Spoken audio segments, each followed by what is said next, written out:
Imaginemos por un momento que nos encontramos en un museo que habíamos deseado visitar por mucho tiempo, contemplando una pieza de nuestro artista favorito. Nos encontramos llenos de emoción, de admiración, en el éxtasis de aquel que se sabe afortunado de ver una pieza única e irrepetible.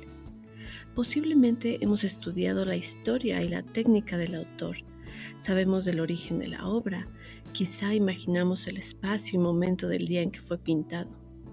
Sabemos que recordaremos este momento posiblemente toda la vida y nos aseguramos de recordar cómo nos sentimos. Y entonces alguien nos informa que lo que estamos viendo es una muy bien lograda falsificación. ¿Cambia esto nuestra percepción y admiración por la pieza? Con un estimado del 20% de obras falsificadas en museos alrededor del mundo, es muy probable que más de una obra que aplaudimos en las salas de exhibición fuera hecha por un autor diferente al que pensamos.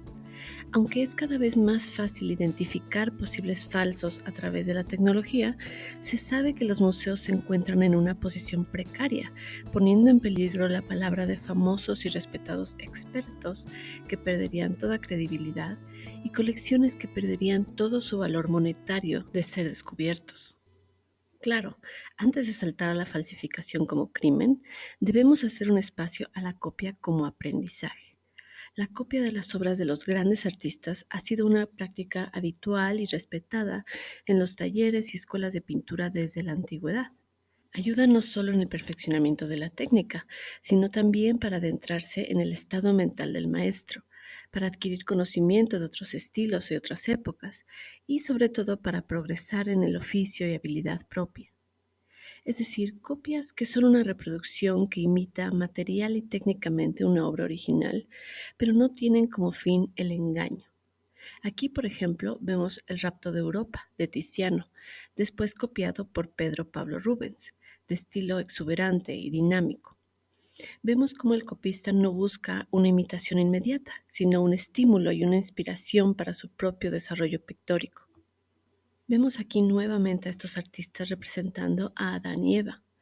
Más que copias, vemos versiones de temas que se trasladan del Renacimiento italiano de Tiziano al barroco flamenco de Rubens. Podríamos decir incluso que la copia salvó a la obra original del olvido, ya que algunas de las obras de Tiziano se han perdido y se conocen hoy en día solo gracias a las reproducciones.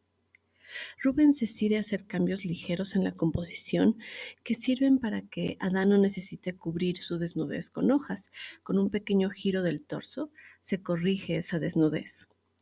Para dejar aún más claro que la obra no era solo una copia, sino un homenaje, agrega a la composición un papagayo, el animal que es capaz de imitar la voz del hombre, repitiendo sin comprender. Ya en tiempos más modernos, Salvador Dalí, Pablo Picasso, Marc Chagall, Edgar Degas son solo algunos de los artistas que dedicaron sus esfuerzos de juventud a copiar a los grandes maestros, sobre todo aquellos del Louvre. Cada año, el principal museo de París otorga 250 permisos a artistas aficionados y profesionales, lo que les permite copiar la obra maestra de su elección. El pintor postimpresionista Paul Cézanne dijo una vez: "El Louvre es el libro del que aprendemos a leer". Este pensamiento resume la práctica tradicional de aprender copiando el trabajo de maestros anteriores. Hoy en día, los copistas del Louvre pueden trabajar hasta 3 meses teniendo acceso a las galerías en un horario limitado de septiembre a junio. Una vez que sus obras están terminadas, son inspeccionadas de cerca por funcionarios del museo, asegurando que cumplan con los estrictos requisitos. Los lienzos deben ser un quinto más pequeños o más grandes que el original, y la firma del artista original no debe reproducirse en las copias. Una vez que se cumplen estas salvaguardias contra las falsificaciones, el director de la oficina de copias del Louvre las sella, las firma y las escolta fuera del edificio. Ellos pasan entonces a formar parte de esta interesante lista de maestros, en la que vemos, por ejemplo, a Poussin copiando a Tiziano, Van Dyck a Rubens, Manet a Velázquez, a Rembrandt, a Goya, Cézanne a Delacroix, Van Gogh a Millet, Picasso a muchísimos, Velázquez, Delacroix, El Greco, Courbet, Manet, Dufy a Renoir y tantos otros. Las leyes estadounidenses permiten copiar una obra, incluso firmarla con el nombre de, por ejemplo, Picasso, y venderla, siempre y cuando se identifique que es una imitación. Si se vende como original buscando el engaño, entonces la situación cambia. Es un mundo difícil de navegar.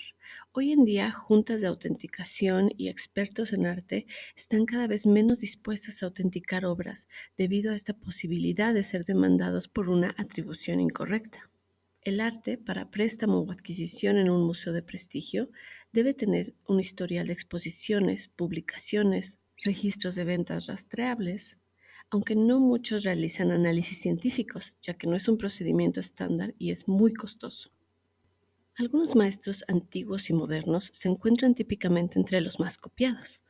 Las pinturas de Amedeo Modigliani, por ejemplo, que vemos aquí, se venden por millones, aunque se cree que hay más de 1000 pinturas falsas de Modigliani en el mundo. La historia de las falsificaciones en el arte se vuelve escandalosa, preocupante, sobre todo para las grandes ferias anuales como el Art Basel o las más importantes casas de subastas como Christie's y Sotheby's, que se encuentran a merced de la autoridad de los especialistas, quienes cobran cientos de miles de dólares por legitimar obras que pueden, sin más, resultar en una pérdida total. Si el tema es alarmante hoy en día, imaginemos cuando no existía ningún sistema de estudio, de control para manejarlo. Bueno, y no tenemos que imaginarlo. Una de esas historias comienza con el más importante capítulo cultural de la historia de la barbarie nazi. Encontramos aquí a estos dos prominentes personajes. El de la izquierda, icónico y reconocible, es Adolf Hitler, máximo dirigente del Tercer Reich y responsable del inicio de la Segunda Guerra Mundial en Europa. El de la derecha, Hermann Göring, es su segundo al mando, figura sobresaliente del partido nazi, lugarteniente y comandante supremo de la Luftwaffe. Además de todos los crímenes de guerra que se les conocen, una de las grandes aficiones de los jefes del partido nazi fue la de organizar un sistemático expolio de las riquezas artísticas de los territorios que ocupaban, un despojo que consideraban merecido botín por sus logros militares. A esta actividad se le conoce hoy en día como el Rupkunst, el gran expolio nazi. Se sabe que Göring a menudo visitaba los grandes museos, estudiando, entre comillas, las obras que deseaba robar para su propia colección personal o para la de su superior, llegando a tener en sus residencias de verano a todo tipo de artistas catalogados como degenerados, entre los que encontramos a Durero, Rubens, Poussin, Watteau, Vermeer, Renoir, Manet, Cézanne y Matisse. Tan seria era su obsesión que un organismo especializado fue creado con el único objetivo de incautar y clasificar miles de obras de arte en museos, galerías y colecciones privadas, todo esto para su envío a Alemania.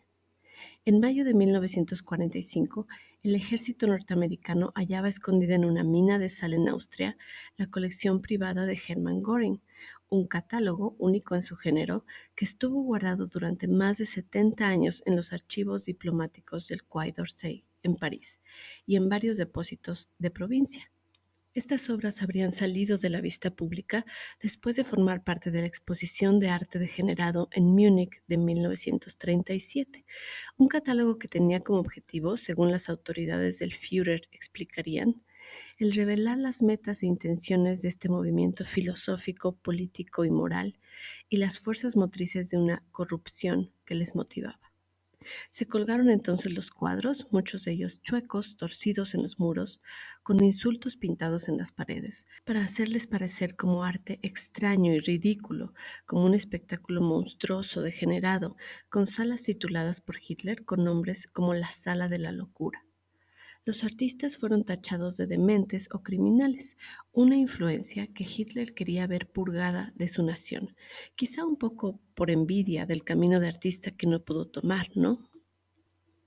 Veamos a algunos de estos artistas, muchos de ellos despedidos de sus trabajos, exiliados de sus ciudades y países o incluso asesinados, pero cuyas obras serían admiradas en privado por los más altos mandos y que hoy podemos encontrar en grandes exposiciones alrededor del mundo, como Marc Chagall y su arte de ensueño, Franz Marc y ese expresionismo de brillantes colores con una veneración mística por el mundo animal y natural, Laszlo Moholy-Nagy, Teórico y profesor de la Bauhaus, pionero de la fotografía, investigador y pintor. Piet Mondrian, quien evolucionó a un arte abstracto y simbólico de la mano de Kandinsky y Malevich. Y Egon Schiele, joven maestro del arte erótico, del cuerpo distorsionado, uno de los mayores representantes del expresionismo austriaco. Pero volviendo a la mina de Göring, entre las miles de obras allí guardadas estaba Cristo y la adúltera, una pintura atribuida al gran pintor holandés Johannes Vermeer. Tras investigar el origen del cuadro, se descubrió que había sido vendido originalmente por Jan van Meegeren, un pintor holandés muy popular. Tras interrogarle, fue encarcelado acusado de colaborar con los nazis y de saquear el patrimonio cultural de Holanda. Atemorizado por la severa pena que podía serle impuesta, Van Meegeren eligió entre los dos males el menor y confesó que el cuadro era una falsificación y que él mismo lo había pintado. Él conocía las penas. ¿Qué prefería ser? ¿Traidor a la patria o falsificador? Confesó entonces también ser el autor de 15 cuadros más atribuidos a Vermeer, entre ellos Los discípulos de Emmaus, que era considerada hasta entonces una de las obras maestras del pintor, y otras obras más pequeñas, supuestamente firmadas por autores menores. En el juicio contó cómo todo comenzó cuando era un arquitecto en formación, estudiando también arte en La Haya. Aunque su arte lograba venderse a veces, nunca logró buenas críticas en las exposiciones y era considerado un imitador de poco talento. Deseoso de vengarse de aquellos expertos que tampoco lo valoraban, se le ocurrió que sería una venganza divertida que un cuadro pintado por él fuera atribuido a un gran maestro, por los mismos que habían cuestionado su talento. Claro, después se dio cuenta de que podía ganar mucho dinero con esas falsificaciones y que Vermeer era el artista perfecto para copiar. Se conocía muy poco de su obra y había poquísimas piezas catalogadas como suyas. Incluso hoy en día, este número no supera los 36 o 38 obras. Van Meegeren desarrolló un laborioso proceso para que sus cuadros pasasen los escasos controles de la época. Antes de pintarlos, estudiaba cuidadosamente el tema que iba a reflejar para que fuese coherente con la obra de Vermeer. Partía de lienzos auténticos del siglo XVII que compraba en anticuarios o en subastas y que raspaba hasta dejar el lienzo limpio. Luego pintaba el cuadro, usando pigmentos que él mismo fabricaba y que contenían componentes similares a los de la época. El siguiente paso era darle al cuadro ya terminado una capa de resina y cocerlo en un horno durante unas horas para así oscurecerlo y agrietarlo, imitando el efecto del paso del tiempo sobre la pintura. Aumentaba las grietas enrollando la pintura y por último le daba un baño de tinta china para rellenar dichas grietas. Su confesión causó una conmoción. Los cuadros que él se atribuía estaban en manos de importantes coleccionistas y museos. Los que habían certificado que eran obras auténticas defendían su decisión y tachaban de farsante al pintor. Van Meegeren, para demostrar sus afirmaciones, pintó en prisión y ante testigos Jesús entre los doctores, el último de sus falsos Vermeers. Van Meegeren fue condenado por falsificación y estafa a solo 1 año de prisión, pero no logró cumplir la condena ya que murió de un ataque al corazón poco después. ¿Cuál es la moraleja del cuento? Por primera vez en la historia del arte, los expertos se dieron cuenta de la indiscutible posibilidad de estar equivocados en sus certificados de autenticidad, y los museos abrieron la puerta a la duda. ¿Cuántas de sus obras eran reales y cuántas habían logrado engañarlos? A nosotros como espectadores nos hizo preguntarnos también, ¿qué es más valioso en el arte? ¿La belleza de la pieza o el valor de su origen? ¿Qué nos mueve más, la originalidad e idea del autor o la perfección de la técnica? Y más importante aún, cuando visitamos un museo, ¿podemos creer lo que leemos en las fichas técnicas? ¿Sabemos analizar los trazos de los famosos pintores cuando los expertos del tema también fueron engañados? La historia se tiñe entonces de matices, de personajes que ni siquiera intentan esconder sus habilidades, sus egos, sus fraudulentas intenciones en el mercado del arte. Tomemos el ejemplo de Elmir Deori, nacido Hofmann Elmer y autotitulado el más grande imitador de los estilos más vendidos de su época, de impresionistas y postimpresionistas como Gauguin y Monet, de faubistas y eclécticos como Matisse y Chagall. Pero chequen el cinismo de este falsificador buscado, perseguido por todo el mundo, quien a pesar de infinitas pruebas en su contra, se consideró inocente hasta el fin, alegando que la gran mayoría de sus obras estaban filmadas por él mismo y vendidas solamente como magníficas imitaciones. Hoy se sabe que esto no es enteramente verdad, ya que De Ori era también un gran falsificador de documentos de autenticidad, sellos y firmas aduanales. Viviendo ya en Ibiza, un paraíso que no permitía su extradición, y después de huir de Francia y Estados Unidos, habló entonces abiertamente del proceso que involucraba a más de un estafador. Corría la década de los 60 y el marchante Fernand Legros, un extravagante franco-egipcio, iba colocando obras de cientos de miles de dólares por museos y colecciones privadas, obras que sus socios Lessart y De Ori pintaban y documentaban. Legros, el más beneficiado, pasaba una modesta cantidad de dólares mensuales a Elmire, quien seguía órdenes y vivía en una falsa bonanza, codeándose con la crema innata de la ciudad. Eran tiempos donde las pruebas eran escasas y el acceso a la información muy limitado, por lo que pocos compradores escudriñaban entre sus colecciones para asegurar su autenticidad. Elmire, por su lado, decía: si mis falsificaciones se cuelgan el tiempo suficiente en el museo, se vuelven reales. La farsa continuó hasta que en 1967 el magnate tejano del petróleo Albert H. Meadows decide contratar a un grupo de expertos que confirman: más de la mitad de las obras en su posesión, avaladas antes por reputados especialistas, eran falsas. Todas las pistas llevaban al taller de ese tal De Ori, en Ibiza, que de la noche a la mañana se hizo uno de los hombres más famosos del mundo por haber puesto en ridículo a tal cantidad de expertos. Obras de Dufy, Derain, Modigliani, muchos otros fueron retiradas de exposiciones alrededor del mundo. El tribunal entonces le abrió una investigación y fue condenado a 2 meses de cárcel por homosexualidad, convivencia con delincuentes y por carecer de medios demostrables de subsistencia. Se suicidó finalmente el 11 de diciembre de 1976, poco después de recibir la noticia de que iba a ser finalmente extraditado para ser juzgado. En una entrevista de 1973, Elmire lanzó el desafío. Él no se consideraba un falsificador. La palabra me desagrada y además no la encuentro justa. Soy víctima de las costumbres y las leyes del mundo de la pintura. ¿El verdadero escándalo no es acaso el propio mercado? En un mero plano artístico, desearía considerarme como un intérprete. Al igual que se ama a Bach a través de Ostrach, se puede amar a Modigliani a través de mí. ¿Ustedes qué opinan? La ironía es que hoy en día circulan tantos falsos Elmirs que un auténtico Elmir podría alcanzar hasta los 100.000 euros. Pasemos entonces a nuestro segundo talento criminal, Sean Greenhalgh, una historia que nos muestra el poder del trabajo en equipo. Cuando un miembro de nuestra familia nos dice que entremos en el negocio familiar, es poco probable que nos inviten a tan organizada pandilla de estafadores como la que logró la familia Greenhalgh en su taller casero. Gracias a esta elaborada industria artesanal, Sean vendió con éxito sus falsificaciones a nivel internacional a museos, casas de subasta, colecciones privadas, acumulando casi 1 millón de libras. Mientras tanto, George y Olive, sus padres, buscaban clientes y manejaban el departamento de ventas.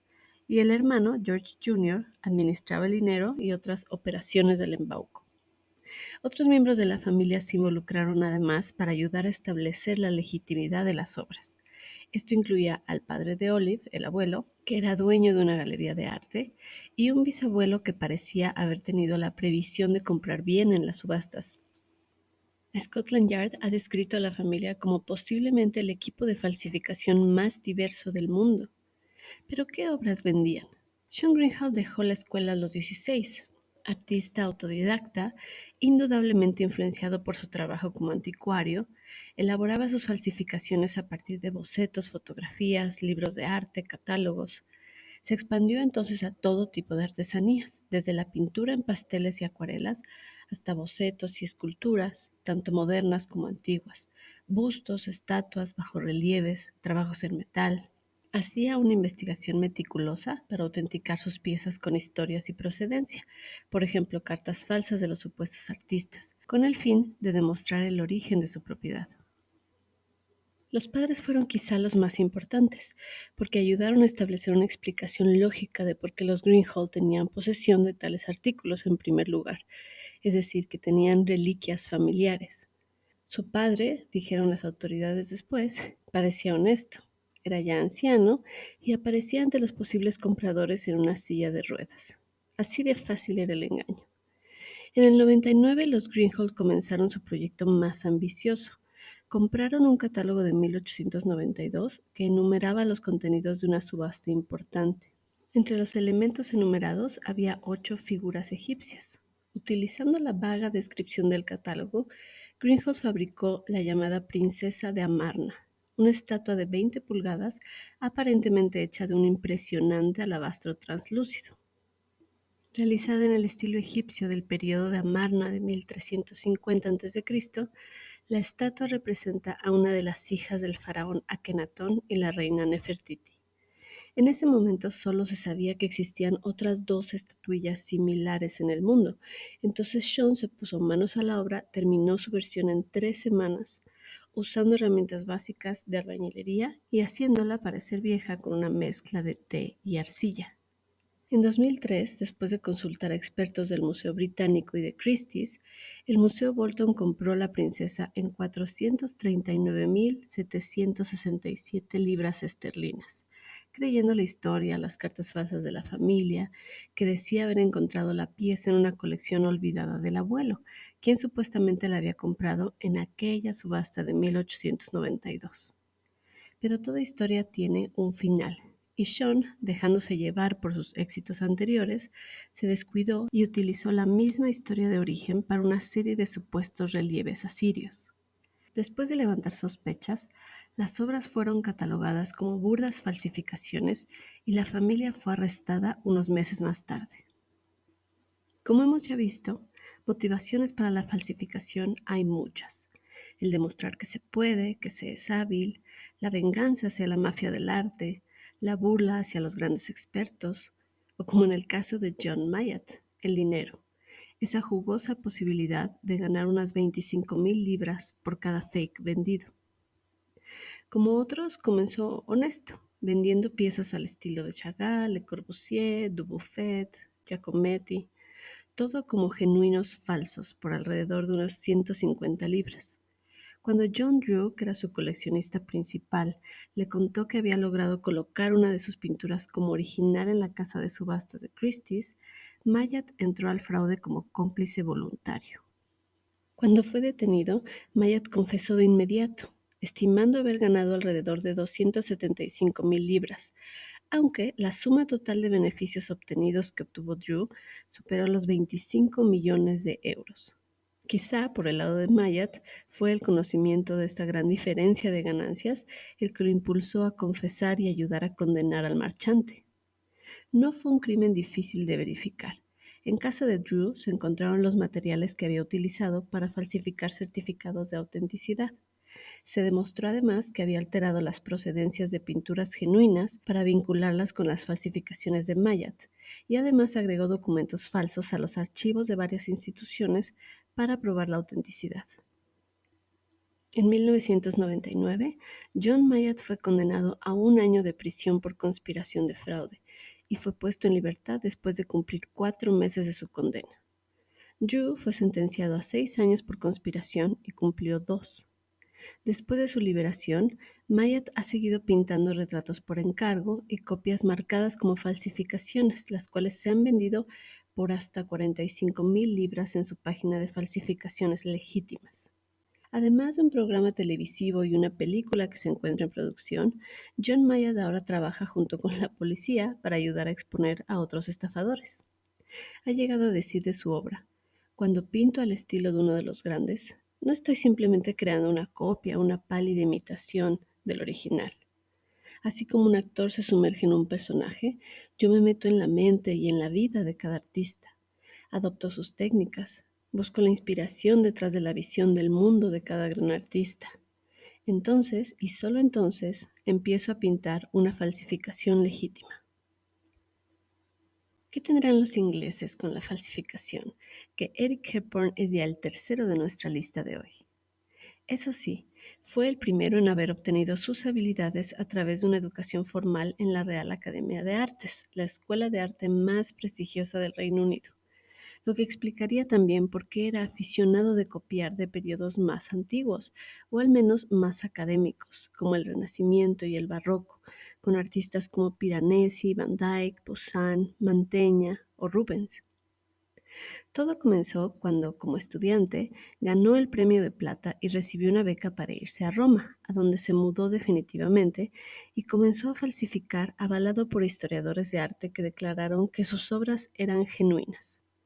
Sin embargo, en 1978, Conrad Oberhuber, curador de la Galería Nacional de Arte de Washington, descubrió que dos obras recién adquiridas en papel de diferentes artistas usaban el mismo tipo de papel como fondo.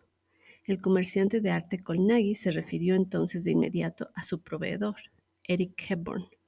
Y es que desde antes de admitir su actividad ilícita en el 84, Hepburn se había vuelto ya profundamente crítico del estilo prevaleciente del modernismo y mostró desprecio a los marchantes, a los expertos en arte. Llegó a difuminar las líneas morales entre producir, mejorar y restaurar el arte. Su formación como restaurador de pintura le enseñó a reparar obras dañadas, pero también a realzarlas y en ocasiones simplemente a falsificarlas. Cuando se dio cuenta de la facilidad con que se engañaba a los expertos, su desprecio por ellos aumentó. Justificó entonces sus copias y la venta de ellas como éticas si las vendía a expertos y comerciantes, quienes deberían poder distinguir lo auténtico de lo falso. Nunca vendió sus falsificaciones a coleccionistas aficionados. Era esa pequeña línea de respeto por su propio código moral. La historia acaba en misterio, cuando en 1996 fue encontrado en Roma con heridas graves en la cabeza, de las cuales no logró recuperarse. Un asesinato nunca resuelto incluso hasta el día de hoy. Nuestro último inglés renegado de la lección de hoy fue un hombre que guardaba no poco resentimiento y desdén hacia el mundo del arte que lo había rechazado, incluso habiendo estudiado en la Galería Nacional de Londres y llegando a falsificar más de 2000 obras comprobadas. Keating consideraba el mundo de las galerías como completamente podrido y llegaría a decir: los críticos y marchantes a menudo conspiran para llenarse los bolsillos a expensas tanto de los coleccionistas ingenuos como de los artistas empobrecidos. Como la mayoría de nuestros personajes anteriores, Keating veía el asunto con cierto humor, plantando lo que él llamaba bombas de tiempo en todas sus imágenes. ¿Qué era esto? Escribía comentarios sarcásticos o groseros en el lienzo antes de comenzar a pintar, sabiendo que si la obra se examinaba correctamente con radiografías, su mensaje aparecería. Agregaba además pequeños errores de composición o materiales fuera del tiempo histórico que estaba copiando, todo para demostrar que nadie prestaba la suficiente atención. Keating había sido contratado inicialmente como restaurador de arte junior para el restaurador Fred Roberts, un hombre, la verdad, muy poco preocupado por la ética de su oficio. Allí, Keating comenzó a criticar las pinturas que le llegaban, hasta que su jefe le retó a recrear y superar una de las obras, colocándola además en una galería sin consultar al pintor. Fue entonces un cómplice inocente al principio, al menos, porque tiempo después, al enterarse de dónde había logrado colocar Roberts su trabajo, decidió entrar de lleno a ese lado oscuro del mercado del arte. En 1963, Tom había comenzado una escuela informal de arte, enseñando técnicas de pintura a niños y adolescentes. Y fue allí donde conoció a la que sería su novia, amante y mayor cómplice, Jane Kelly, quien llegó a tomar clases con él cuando tenía apenas 16 años y él había cumplido 46. Keating y Kelly consideraban vergonzoso cómo tantos artistas en la historia del arte habían muerto en la pobreza, como si fuera el papel de ellos reivindicar su destino. ¿Y cómo le hacía? Ocasionalmente, como restaurador, se encontraba con marcos con los números de catálogos de Christie's todavía en ellos. Para ayudar a establecer falsas procedencias para sus falsificaciones, llamaba a las casas de subasta para preguntar de quién eran los cuadros que contenían esos números y luego pintaba los cuadros según el estilo del mismo artista. Conocer el estilo y la técnica del artista era la prioridad. En cuanto al óleo, Keating dominó la técnica veneciana de Tiziano, la riqueza, la profundidad de Rembrandt. Usó pigmentos caseros que hacía hirviendo nueces y filtrando el resultado, y con esto lograba una coloración más sutil. Para las acuarelas, mezclaba el pigmento con goma y cubría las pinturas con gruesas capas de barniz hasta lograr la textura correcta. De igual manera, tenía técnicas específicas probadas para los trabajos en pastel y en tinta. Todo el secreto estaba en los químicos que había aprendido a manejar en la escuela de restauración. ¿No creen entonces que las grandes academias de arte deberían llevar cierto control sobre los expertos restauradores graduados de sus salones? Eso sí, muy pocos falsificadores se atreven a tratar de imitar artistas más modernos, más contemporáneos o de técnica libre, como es el caso de Pei Shenqian, falsificador de origen chino, quien durante los últimos 20 años ha creado decenas de pinturas a la manera de muchas leyendas del arte moderno, como Jackson Pollock, Lee Krasner, Willem de Kooning, Mark Rothko. Su marchante mexicana admitió en el año 2013 haber obtenido unos 80 millones de dólares colocando los lienzos en colecciones particulares, y fue entonces procesada por fraude, lavado de dinero y evasión fiscal. En cuanto al artista, que hoy tiene unos 80 años, vive en Shanghái, manteniendo un perfil bajo y evitando ser detenido por un crimen que le podría costar hasta 45 años de prisión. Incluso hoy declara que actuó de buena fe, sin saber el paradero de su trabajo, aunque sí sabía que estaba cobrando unos $7,000 por pieza. ¿Ustedes qué piensan? ¿Culpable o inocente? Quedan muchos otros excéntricos personajes por mencionar en una segunda parte, en donde platicaremos también sobre la diferencia entre falsificación y apropiación, esa constante inspiración que tomamos de los que vinieron antes de nosotros, donde la originalidad realmente no es un indispensable. ¿Qué se necesita para ser un genial falsificador? Talento pictórico, claro, buscando especializarse en la técnica de unos pocos maestros, pero también un estudio decidido y profundo de los procesos creativos de estos. Keating, por ejemplo, platicaba cómo visitaba constantemente la London National Gallery para tratar de inferir todo lo posible sobre la técnica de Renoir, leyendo todo texto, todo libro disponible al respecto y asimilando el proceso a tal grado que comenzaba a convertir el conocimiento en hábito, su propia persona en un personaje de su modelo a seguir. No sería el primero ni el único en mencionar el procedimiento como un enamoramiento con la pieza, con el autor copiado. La verdadera pregunta para nosotros como espectadores es, ¿importa si al final la obra de arte nos conmueve? Como artistas y creativos la pregunta cambia, por supuesto. ¿Los falsificadores merecen reconocimiento solo por dominar una técnica? Cuando sabemos que crear un concepto y una obra de arte originales requiere tanta energía, tanta pasión, tanto trabajo duro.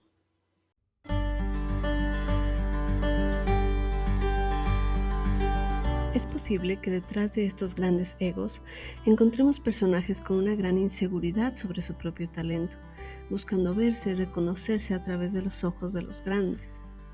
En veces estafadores oportunistas o inocentes víctimas, muchos de ellos se considerarían a sí mismos luchadores socialistas, como si fuesen Robin Hood tratando de democratizar el sucio mercado del arte. Si consideran comprar una obra de alto calibre, les recomiendo checar con atención la historia de procedencia, las posibles publicaciones, los catálogos de los que forma parte, la reputación de la galería o del vendedor, la condición de la obra y analizar con ayuda de un experto quizá la firma del autor. Pero recuerden las palabras del Mir de Ori y sean precavidos. Un falso cuadro con un certificado verdadero se convierte en verdadero.